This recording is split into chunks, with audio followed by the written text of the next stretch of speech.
ಯಾಕಮ್ಮ ಚೈತ್ರ, ಯಾಕ ಹೇಳ್ ಕಳಿಸಿದ್ದಂತೆ? ಏನೋ ಹೇಳ್ಬೇಕಾಗಿತ್ತು, ಅದಕ್ಕೆ ಕರೆದು ಬರೋಗ ಮರುತು ಅಂತ ಹೇಳ್ದೆ. ಅದಕ್ಕೆ ಕರೆದು ಬಂದ್ಲು ನಿನ್ನ. ಬಾ ಕುತ್ಕ ಬರಕ್ಕ, ಏನೋ ಮಾತಾಡ್ಬೇಕಾಗಿತ್ತು ನಿನ್ನ ಹತ್ರ. ಏನಮ್ಮ ಅಂತದ್ದು ಎಂದು ಯಾಕೋ ಹೇಳ್ ಕಳಿಸ್ತಿರ್ಲಿಲ್ಲ. ಇವತ್ತು ಯಾತ ಹೇಳ್ ಕಳಿಸಿದ್ಯಾ ಅಂದ್ರೆ ಯಾತೋ ಐತೆ ಹಂಗಾರಿ. ನಾನು ಯಾಕತ್ತು ಅಂತೇಳಿ ಋತಮ್ಮ ಅವಾಗಲೇ ಬಂದಿತ್ತು. ನಾನು ನೀರು ಕಾಸಿದ್ದೆ, ಸ್ನಾನ ಮಾಡ್ಕೊಂಡು ಹೋಗೋಣ ಒಂದೇ ಸತಿ ಅಂತ ಹೇಳಿ ಸುಮ್ಮನಾದೆ. ನೀರಿಕ್ಕಿದ್ದೆ ಒಲೆ ಮೇಕೆ ಆರು ತಾಸಿ ಸೊಳಿಗೋದ್ಕೋರು ಅಪ್ಪನ ತಣ್ಣಗಾಗ್ತವೆ ಅಂತೇಳಿ ಒಯ್ಕೊಂಡು ಹೋಗೋಣ ಅಂತ ಸುಮ್ಮನಾದೆ. ನನಗೂ ಗೊತ್ತಿಲ್ಲ ನೀನು ಯಾತು ಅಂದಲ್ ಕಲಂಟಿ, ನನಗೂ ಗೊತ್ತಿಲ್ಲ. ಅಮ್ಮಯ್ಯ ಹೋಗಮ್ಮ ಯಾಕನಾಗಲಿ ಕರೆದು ಬಾ, ಹೋಗಿ ಆ ಕಲಕಂಗೆ ಕರೆದು ಬರೋಗು ಅಂತು. ಅದಕ್ಕಾಗಿ ಬಂದು ಏನಿಲ್ಲ. ಇದು ಅಂಗನವಾಡಿ ಟೀಚರ್ ಕೆಲಸನ ನೀನು ಮಾಡ್ತೀಯ. ನೀನು ಮಾಡೋದಾದ್ರೆ ನಿನಗೆ ಹಾಕ್ಕೊಡಿಸ್ತೀನಿ. ನಾನು ಬಿಡ್ತೀನಿ. ನಮ್ಮ ಋತ ಮುಂದೆ ಏರ್ಗೆ ಆದರೆ ನೀನು ಬಿಡ್ತೀನಿ. ನೀನು ಮಾಡು ಅಂಗನವಾಡಿ ಟೀಚರ್ ಕೆಲಸ, ನಿನಗೆ ಹಾಕ್ಕೊಡಿಸ್ತೀನಿ. ನನಗೆ ಯಾಕೆ ನೀನು ಮಾಡಲ್ವೇನು? ಹೋಗಲ್ವೇ? ಹೋಗ್ತೀನಿ. ಇವಾಗ ನಮ್ಮ ಮನೆಯಾಗೆ ಕೆಲಸಗಳು ಇರ್ತೈತೆ. ನಮ್ಮ ಋತಮ್ಮಗೆ 2 ಹುಡುಗರು ಆಗ್ತವೆ, ಬಿಟ್ಟು ಹೋಗೋಕ್ಕಾಗಲ್ಲ. ಅದಕ್ಕೇ ನನಗೂ ಇಲ್ಲಿ ಆಳದ ಕೊಂಪೆಗೆ ಬೇಜಾರಾಗ್ಬಿಟ್ಟೈತೆ. ಹೆಂಗೆ ಇದು ಮಾಡ್ತಾರೆ ಅಂದರೆ ಅಷ್ಟು ಇದು ಮಾಡ್ತಾರೆ. ಅದಕ್ಕೇ ನನಗೆ ಅಲ್ಲೇ ಬೇಜಾರಾಗೈತಿ. ಈ ವರ್ಷ ಮಾಡಿ ಇನ್ನೇನು ಮಾಡು ಯಾಕ ಹಾಕಿಸ್ಕೊಡ್ತೀನಿ ನಿನಗೆ. ಅಲ್ಲ ನನಗೆಲ್ಲಿ ಕೊಡ್ತಾರಮ್ಮ? ನನಗೆ ಕೊಡ್ತಾರೆ ಹೆಂಗ? ನಾನು ಮಾತಾಡಿ ನಿನಗೆ ಬರಂಗೆ ಮಾಡ್ತೀನಿ. ಅಮ್ಮಗೆ ಹೇಳ್ತೀನಿ, ಅಮ್ಮಗೆ ಯಾರನ್ನ ಹಿಡ್ಕೊಂಡು ಹಾಕಿಸ್ಕೊಡಮ್ಮ ಅಂತ ಹೇಳಿ. ಪಾಪ ಯಾವಾಗಿಂದ ಹಂಗೆ ಕಷ್ಟಪಡ್ತೀಯಾ? ಮಾಡ್ಕೊಂಡು ಹೋಗು. ಇನ್ನೇನು ನನ್ನ ಮೇಲಿಂದ ನಾ ಮಾಡೋದಿಲ್ಲ. ಅದಕ್ಕೇ ನನಗೂ ಬೇಜಾರಾಗ್ಬಿಟ್ಟೈತೆ. ನಮ್ಮ ಋತಮ್ಮ ಇನ್ಮೇಲಿಂದ ಏರ್ಗೆ ಆದ್ರೆ ಹೋಗಲ್ಲ ನಾನು. ಅದಕ್ಕೆ ಹುಡುಗರು ನೋಡ್ಕೋಬೇಕು ಅಚ್ಚುಕಟ್ಟಾಗಿ. ಹುಡುಗರು ಆಗವು. ಅದಕ್ಕೇನತ್ತ ನಮ್ಮ ಅಪ್ಪನೂ ಅಂಗಡಿ ತಗೇನೇ ಮಸ್ತ ಕೆಲಸ ಇರುತ್ತೆ, ಚೆನ್ನಾಗಿ ವ್ಯಾಪಾರ ಆಗುತ್ತೆ, ಅಲ್ಲಿಗೆ ಬಾ ಅಂತೈತೆ.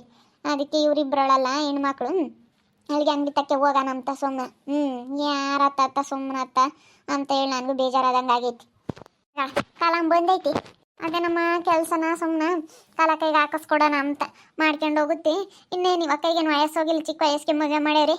ಏನಂತ ವಯಸ್ಸು ಹೋಗಿಲ್ಲ ಇವಾಗ ಕೈಗೇನು ಕೊಡ್ತಾರೆ ಅನ್ಸುತ್ತೆ. ಕೇಳಿ ಅದೆಲ್ಲ ಇವಾಗ ಕೈಗೆ ಹಾಕಿಸ್ಕೊಡ್ಬೇಕಣಮ್ಮ. ಹಾಕ್ತಾರೆ ಹೆಂಗಮ್ಮ? ಹಂಗೆ ಸ್ಯಾನಿ ಏಜ್ ಆಗೈತೆ ಅಂತಾರೋ ಏನೋ. ಈಗ ಸ್ಯಾನಿ ಏಜ್ ಆದರೆ ಹಾಕ್ಕೊಡಲ್ಲ. ಅದು ಇಷ್ಟು ವರ್ಷ ಅಂತ ಇರುತ್ತೆ, ಅಷ್ಟರೊಳಗಿದ್ರೆ ಮಾತ್ರ ಕೊಡೋದೇನಪ್ಪ. ಅದೇನೇನೋ ಮಾಡ್ತಾರೋ ಏನು ನೋಡೋದಿಲ್ಲ. ಆಧಾರ್ ಕಾರ್ಡ್ನಾಗ ಯೋಟೆಟ್ ಐತೆ ಅಂತ ಎಲ್ಲ ತಗೊಂಡೋಗಿ ತೋರಿಸಿದ್ರೆ ಗೊತ್ತಾಗುತ್ತೆ. ಅಲ್ಲ ನೀನೇ ಮಾಡಮ್ಮ ಚೈತ್ರಮ್ಮ, ಸುಮ್ಮನೆ ಮಾಡಂಗಿದ್ರೆ ಯಾಕೆ? ಏಜ್ ಆದರೆ ಇಲ್ಲಿ ನೋಡು, ಕಾಲಮ್ಮು ಬರಲಿಲ್ಲ ಅಂದರೆ ಲಕ್ಕಮ್ಮನ ಸಸಿಗೆ ಹಾಕಿಸ್ಕೊಡ್ರಿ. ಲಕ್ಕಮ್ಮನ ಸಸಿ ಮಾಡೋದು ಕಣಪ್ಪ ಬಡವರು ಅಂತೆ. ಅದಕ್ಕಾಗಿನ ಕಾಲಮ್ಮು ಬೋರಲ್ಲಿ ಹೇಳಿ ಏಜ್ ಆಗೈತೆ, ಬೋರಲ್ಲ ವಯಸ್ಸು ಏನೇ ಆಗೈತೆ ಅಂತ ಕೊಡಲ್ಲ ಅನ್ಸುತ್ತೆ.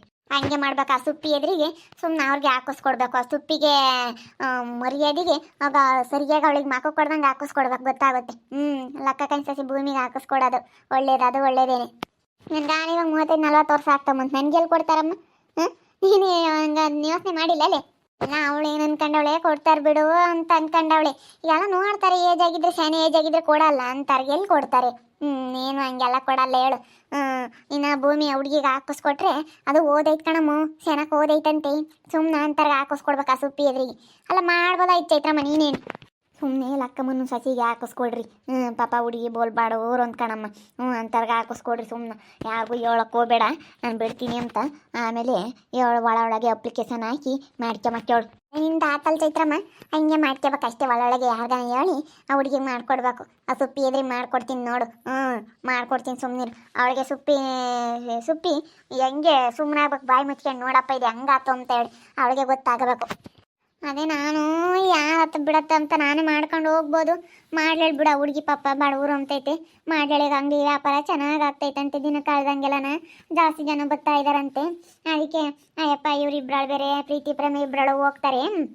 ಅದ್ರಾಗೆ ಚೀಲಗಳೆಲ್ಲ ಎತ್ತಕ್ಕಾಗಲ್ಲ. ನೀನು ಬಂದ್ಬೇಕಾದ್ರೆ ಲೆಕ್ಕ ಗಿಕ್ಕ ಎಲ್ಲ ಮಾಡಿಕೊಟ್ರೆ, ಲೆಕ್ಕ ದುಡ್ಡು ಇಸ್ಕೊಂಬದೆಲ್ಲ ಲೆಕ್ಕ ಹಾಕ್ಕೊಟ್ರೆ ಅವ್ರು ಸಣ್ಣ ಪುಟ್ಟದ್ದೆಲ್ಲ ಕಟ್ತಾರೆ. ನಾನು ಬೇಕಾದ್ರೆ ಚೀಲ ಯಾತನ ತೆಗ್ದಾಕದ ಅದೆಲ್ಲ ತೆಗ್ದಾಕ್ಕೊಡ್ತೀನಿ ಅಂತ ಹೇಳಿ ಹೇಳ್ತಾ ಇತ್ತು. ಅದಕ್ಕೆ ನಾನು ಅಂಗಡಿ ತಕ್ಕ ಹೋಗೋಣ ಅಂತ ಹೇಳಿ. ಇನ್ನೇನತ್ತ ನಮ್ಮ ಕೆಲಸಗಳು ಇದ್ದಂಗೆ ಯಾರತ್ತ ಓಟೋನು ಅಂತ ಹೇಳಿ ಟೆನ್ಷನ್ನು. ಬರೆಯೋದು ಅದು ಇದು ಯಪ್ಪ ಸಖತ್ತು ಕಷ್ಟ. ಅದಕ್ಕೇ ಹುಡುಗಿಗೆ ಹಾಕ್ಕೊಡ್ಸೋಣ ಅಂತ ಸುಮ್ಮನೆ. ಬಿಡು, ಬಡವ್ರು ಯಾರನ್ನ ದುಡ್ಕೊಂಬ್ಲಿ. ಪಾಪ ಲಕ್ಕಮ್ಮನ ಸೊಸೆ ಒಳ್ಳೇದದು, ಮದುವೆ ಮಾಡ್ಕೊಂಬಂದಿರೋದು. ಪಾಪ ತವ್ರ ಮನೆಗಂತೆ ಅತ್ತೆ ಇಲ್ಲ ಅಂತ ಕಣಮ್ಮ, ಗುಡ್ಲು ಮನೆ ಅಂತೆ. ಅದಕ್ಕೇನೆ ಹಂಗೆ ಮಾಡು ಚೈತ್ರಮ್ಮ. ಸುಮ್ಮನೆ ಹುಡುಗಿಗೇನೇನೆ ಭೂಮಿಗೆ ಲಕ್ಕಮ್ಮನ ಸೊಸೆ ಅದಕ್ಕೆ ಹಾಕಿಸ್ಕೊಡು ಹಂಗಂತಿತ್ತು. ನಾನು ಕೇಳಿದೆ ಏನಮ್ಮ ಯಾವ ಊರು ಎತ್ತ ಅಂತೇಳಿ ಎಲ್ಲ ವಿಚಾರಿಸ್ದೆ. ನಾವು ಗುಡ್ಲು ಮನೆಯಾಗಿದ್ದೀವಿ, ನಮ್ಮ ಅಪ್ಪ ನಮ್ಮಮ್ಮ ಅದಕ್ಕೇನೆ ಹೋಗಿ ಆಗ್ಲೇಳು ಅಂತ ಕಳಿಸಿರು. ಮದುವೆ ಮಾಡೋಕ್ಕಾಗ್ದಿಲ್ಲದಕ್ಕೆ ಅಂತ ಹೇಳ್ತಿತ್ತು ಪಾಪ. ಅಂತರ್ಗೆ ಮಾಡ್ಕೊಡಮ್ಮ, ನಾನೇನು ಇವಾಗ ಹೆಂಗ ಸೀಮೆ ಸೈದ ನಮ್ಮ ಮನೆಯಾಗೆ ಹೆಂಗ ನಮ್ಮ ಅಯ್ಯಪ್ಪ ಒಂದಿಟ್ಟು ದಾರಿಗೆ ಬಂದ, ನನಗೇನು ಇವಾಗ ಏನು ತೊಂದ್ರಿಲ್ಲ. ನಮ್ಮ ಅಯ್ಯಪ್ಪ ಒಂದು ದಾರಿಗೆ ಬಂದವನಲ್ಲ, ಅಯ್ಯಪ್ಪನ ಬೇರೆ ಸಂಬಳ ಬರ್ತೈತೆ, ನನಗೆ ಇವಾಗ ಏನು ಅನಿಸಿಲ್ಲ ಅಂತ ಏನು ತೊಂದ್ರಿಲ್ಲ. ಸಾಲ ಎಲ್ಲ ಯಾತು ಇಲ್ಲ ಇವಾಗ ನಮಗೆ. ಅದೊಂದು ಏಟು ಶೆಡ್ ಮಾಡಿದ್ವಿ, ಅದು ಇನ್ನೊಂದು 2 ದಿನ, ಅದು ಇನ್ನೊಂದು 20,000 ಐತೆ ಸಾಲ. ಅದು ಇನ್ನೊಂದು 2 ಸರಿ ಬಿಲ್ ಆಗಿಬಿಟ್ರಿ ಅದ್ರಾಗ ತೀರಿಸ್ಬಿಡ್ತೀವಿ ಅದನ್ನೂ. ಏನಿಲ್ಲ, ನಾವು ಇವಾಗ ಹಾಲು ಪಾಲು ಹಾಕ್ತೀವಲ್ಲ, ಶೆಡ್ ಅದು ಮಾಡಿ ಸೀಮೆಸ್ಗಳೆಲ್ಲ ಸ್ಯಾನೆ ತಗೊಂಡಿದ್ದೀವಲ್ಲ, ಇವಾಗ ಪರವಾಗಿಲ್ಲ. ನಾವು ಇವಾಗ ಸೀಮೆಸ್ಗಳು ಸ್ಯಾನೆ ತಗೊಂಡ್ರು ಹಾಲು ಕರ್ದಾಕಿ ಅದ್ರಾಗೆ ಸಾಲ ತೀರಿಸ್ಕೊಬಿಟ್ವಿ. ಭಾಳ ಚೆನ್ನಾಗಿ ಅನುಕೂಲ ಐತಿ. ಸೀಮೆಸಿನ ಶೆಡ್ ಮಾಡಿಬಿಟ್ಟು ಒಂದು 10 ಸೀಮೆ ಹಸ ಮಾಡ್ಕೊಬಿಟ್ರೆ ಹೆಂಗೆ ಅವ್ರು ಸಾಹುಕಾರ ಆಗ್ಬೋದು. ಅಂದರೆ ಹಂಗೆ ರಿಸ್ಕ್ ಐತಮ್ಮ, ಎಷ್ಟು ಪಾಟ್ ಗೊತ್ತೇ. ನಾವೆದ್ದಾಗೋದರಕ್ಕೆ ಮೈ ತೊಳೆಯೋದು, ಹುಲ್ಲು ಹಾಕೋದು, ಎಷ್ಟು ಕಷ್ಟ. ಹುಲ್ಲಿರ್ಬೇಕು ಮೇಯ್ನು, ಬೂಸ ಹಾಕಬೇಕು, ಮುಸ್ರಿ ಇಕ್ಕಬೇಕು, ಹಿಂಗೇನೆ ಎಲ್ಲ ಮಾಡ್ತೀವಿ. ಹೆಂಗ ಮಾಡ್ತೀವಿ ಹೇಳಮ್ಮ, ಕಷ್ಟ ಬಿದ್ದು ಕಲಮ್ಮ. ಹೆಂಗತ್ ನಿನ್ನ ಗಂಡ ದಾರಿಗೆ ಮೊದ್ಲಿಗೆ ಬಂದಾಗ ನೋಡಿರಿ, ಅಯ್ಯೋ ಅನ್ಸದ್ ನಿನ್ನಂತ ಪಾಪ ಬಡು 2 ಹುಡ್ಕೊಂಡು ಕಟ್ಕೊಂಡು ಬಂದಾಗ ನೋಡಿದ್ರಿ ಅಯ್ಯೋ ಅನ್ಸತ್ ಕಣಮ್ಮ. ಕುಡ್ದು ಬೋಲ್ ಕುಡಿಯೋನು ಹೇಳು ಅಂದರೆ ಅಯ್ಯಪ್ಪ ಅಂತ ಹೆಂಗಿದ್ದಿದ್ದು ಮನುಷ್ಯ, ಹೆಂಗ ಮನುಷ್ಯನ ಆಗ್ಬಿಟ್ಟು ನಮ್ಮ ತಾಯಿ. ಒಳ್ಳೆ ಮನುಷ್ಯನಾದ. ಇವತ್ತು ಅವ್ನು ನಂಬಕ್ಕಾಗುತ್ತೆ, ಆಡಕ್ಕಾಗುತ್ತೆ, ಚೆನ್ನಾಗಿದ್ರಿ. ನಿಜವಾಗ್ಲೂ ಇವತ್ತು ಒಳ್ಳೆಯರಾಗ್ಬಿಟ್ರು ಅವರು. ಅಂಕಲು ಫಸ್ಟಿಗೇನೆ ಹೆಂಗಿದ್ರು ಹಂಗೇನೆ ಅಪ್ಪ, ನೋಡಿದ್ರೆ ನೆನೆಸ್ಕೊಂಡ್ರೆ ಭಯ ಆಗ್ತೈತೆ. ಹಂಗಿದ್ರು ಇವಾಗ ಎಷ್ಟು ಒಳ್ಳೆಯವ್ರಾಗ್ಯವ್ರೆ. ಹೆಂಗ ಮಾರ ಈ ಊರಿಗೆ ಬರ್ಬೇಕಾಗಿತ್ತು ನಾನು. ಅಲ್ಲಿ ನಮ್ಮೂರಾಗಿದ್ದಿದ್ರೆ ಜನ ಇಲ್ಲದ ಅಕ್ಕಪಕ್ಕದಾಗ್ಲಾರ ಹೇಳ್ಕೊಡೋರು. ನನಗೆ ಕುಡಿಯೋಕೆ ದುಡ್ಡಿಲ್ಲ ಅಂದ್ರೂ ಅವರೇ ಕೊಡೋರು ಕಣಮ್ಮ ಇರುತ್ತಮ್ಮ. ಹಂಗನ್ ಬಿಡಲ್ಲ ಸ್ಮಕಯ್ಯ, ಎಷ್ಟು ನಾನು ಅಯ್ಯಂದಿದ್ದೀನಿ ಅಂದ್ರೆ ಅಷ್ಟು ಅಯ್ಯಂದಿದ್ದೀನಿ. ನನ್ನ ದುಡ್ಡು ಇರಲಿಲ್ಲ ಅಂದರೆ ಕುಡಿತಿರ್ಲಿಲ್ಲ. ಅವಾಗ ಚೆನ್ನಾಗಿರೋನು. ಅವಾಗ ಅಕ್ಕಪಕ್ಕದಗಳೇನೆ 50-100 ಕೊಟ್ಬಿಟ್ಟು ಕೊಳ್ಳ ಅಂತೇಳಿ ಕರ್ಕೊಂಡೋಗಿ ಕುಡ್ಸೋದು, ಇಲ್ಲಾಂದ್ರೆ 50-100 ಕೊಡಾರು ಕುಡಿಯೋಕ್ಕೆ. ಹಂಗೆ ಮಾಡಾರು. ಅದಕ್ಕೆ ಈ ಊರಿಗೆ ಬರ್ಬೇಕಾಯ್ತು, ನಾನು ಚೆನ್ನಾಗಾಗ್ಬೇಕಾಯ್ತು. ನಮ್ಮ ಊರಾಗೆ ಹಂಗೆ ಮಾಡೋರು ಜನ. ನಾ ಅತ್ಕ ಎಲ್ಲ ಬಿಸಾಕ್ ಬಂದಿತ್ಕತ್ತ ನಿಮ್ದೇಗೆ ನನ್ನ ಗಂಡ ಒಳ್ಳೆನಾದ್ನತ್ತ. ನನ್ನ ಮಕ್ಕಳು ಎಲ್ಲ ಓದ್ಕೊಂಡತ್ತ ಹೆಂಗ ಸೆನಕ ಇದ್ದಾರೆ. ಇವತ್ತು ಹೆಂಗತ್ತ ನಾವು ಸೆನಕ ಇದೀವತ್ತ, ನಾವೆಲ್ಲ ಒಂದಿಟ್ಟು ಜಾಗ ತಗೊಂಡು ನಾವು ಮನೆ ಪನೆ ಕಟ್ಕೋಬೇಕು. ಇನ್ನೊಂದಿಟ್ಟು ಸಾಲ ತೀರಿಯೋದು ಕಟ್ಕೊಂತೀವಿ. ನಾನಂತೂ ಫಸ್ಟಿಗೆ ಬಂದು ಸೆಂದಾಕ್ ಬೈತಿದ್ದೆ ಅವನು. ಅಷ್ಟೇ ಲಕ್ಕ ಮುನ್ಸೈಸಿ ಹೇಳ್ತೀನಿ ಅವ್ರಿಗೇನೆ ಹಾಕಿಸ್ಕೊಡ್ಮಂತೆ. ಸುಮ್ಮನೆ ಇರ್ತೈತ್ರಮ್ಮ. ಸುಮ್ಮನತ್ತ ಯಾರತ್ತ 10 ಗಂಟೆಗೆ ಓಡೋಗ್ಬೇಕು, 4 ಗಂಟೆ ತಕ್ಕ ಇರಬೇಕು. ಅವರು ಒಂದು 10-12 ಕೊಡ್ತಾರೆ.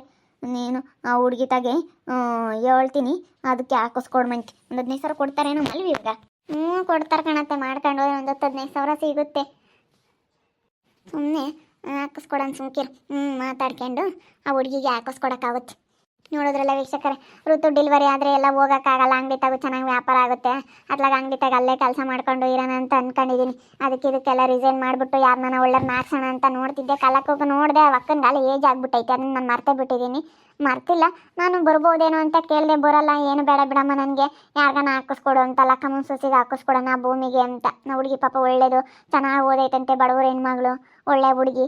ಅದಕ್ಕೆ ಆ ಹುಡುಗಿಗೆ ಹಾಕಿಸ್ಕೊಡೋಣ. ಸುಪ್ಪಿ ಕಣ್ಣೆದರಿಗೆ ಆ ಹುಡುಗಿ ಚೆನ್ನಾಗಿರಲಿ. ಅಷ್ಟೇನೆ, ಅವಳು ದೊಡ್ಡಿದು ಅಂತ ಹೇಳಿ ತೋರಿಸ್ಕೊಂಬಕ್ಕೆ ಹೋಗ್ತಾಳಲ್ಲ, ಅವಳ ಕಣ್ಣೆದ್ರಿಗೆ ಚೆನ್ನಾಗಿರ್ಲಿ ಆ ಹುಡುಗಿ. ಆ ಯಶು ಹೆಂಡತಿಗೆ ಹಾಕಿಸ್ಕೊಡೋಣ ಅಂತ ಇದ್ದೀನಿ. ನೋಡೋಣ ಇನ್ನೂ ಏನೇನಾಗುತ್ತೆ ಅಂತ ಹೇಳಿ. ನಾನು ಹಂಗೆ ಬಿಡೋಣ ಅಂತ ಡಿಸೈಡ್ ಮಾಡಿದ್ದೀನಿ. ನೋಡೋಣ ಇನ್ನೂ ಏನೇನಾಗ್ಬೋದು ಅಂತ ಹೇಳಿ. ಮುಂದಿನ ಭಾಗದಲ್ಲಿ ನೋಡ್ತಾ ಇರ್ರಿ.